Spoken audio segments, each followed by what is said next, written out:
Friends, तो welcome है आप सभी का ब्राइट क्यूटी ब्लॉग में। आज मैं आ गई हूँ मेट्रो मॉल में, जिसका एंट्रेंस ही मेरे दिमाग के बाहर था, क्योंकि इससे पहले जो भी मॉल में मैं गई हूँ वहाँ का एंट्रेंस या फिर स्ट्रक्चर मतलब जैसा होना चाहिए वैसे ही है। लेकिन यहाँ पे जब मैं पहुँची मुझे लगा नहीं, मैं ये मतलब कहीं और आ गई, ये मॉल नहीं है।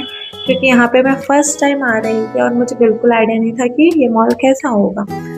लेकिन जैसे जैसे मैं अंदर गई, ये रियली मॉल बहुत बड़ा मॉल है और मुझे बहुत ज़्यादा पसंद भी आया, क्योंकि जो चीज़ें मतलब मैंने नहीं सोची थी वो सारी चीज़ें यहाँ पे अवेलेबल थी। और सिंपल सी बात है, मॉल है तो आपको हर एक चीज़ मिलेगी ही।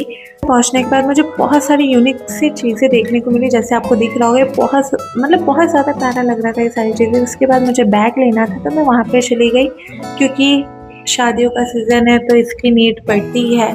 तो फटाफट मैं बैग लेने पहुंच गई। इसके बाद हम कपड़े देखने गए और वहाँ पे मतलब जो कलेक्शन है कपड़ों की बहुत ही ज़्यादा अच्छे हैं, और बैग्स हर एक चीज़ वहाँ पे अवेलेबल थे, जिसके मतलब क्या ही बोलूँ, बहुत ही ज़्यादा प्यारे थे हर एक चीज़।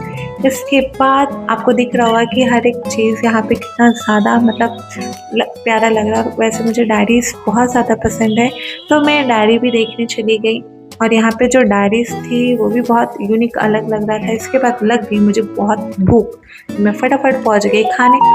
यहाँ पे जो कपड़ों के कलेक्शन थे रियली इतने यूनिक थे और इतने प्यारे थे कि मतलब मैं देखती फैन हो गई।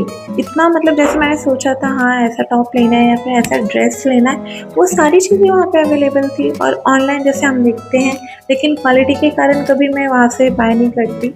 यहाँ पे मुझे जैसा चाहिए था सेम एज इट इज़ यहाँ पे अवेलेबल था। तो मैं वैसे ही बहुत ज़्यादा हैप्पी हो गई कि हाँ जो जो मैंने सोचा था वो सारी चीज़ें यहाँ पे फाइनली मिल रही है।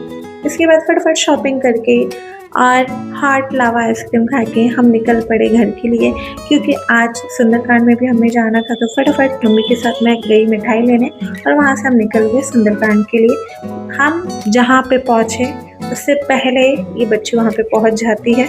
देखो आपको दिख रहा होगा कि मतलब ये अपने मगन में ही लगी पड़ी है। इसके बाद धीरे धीरे पूजा स्टार्ट हुई, सुंदरकांड स्टार्ट हुआ, और रियली पूजा करने के बाद मतलब जो सुकून मिलता है बहुत अलग ही होता है। वो हर एक चीज़, अगर आपको कोई टेंशन हो या कुछ भी हो, आप अगर पूजा कर रहे हो या सुंदरकांड कर रहे हो, कुछ भी रिलेटेड भजन ये सारी चीज़ें, आपको एक अलग मतलब स्ट्रॉन्ग फीलिंग मिलेगी या फिर बहुत अलग लगेगा, जिससे ऐसा लगता है कि हाँ सारी टेंशन है सारी चीज़ें ख़त्म हो गई है।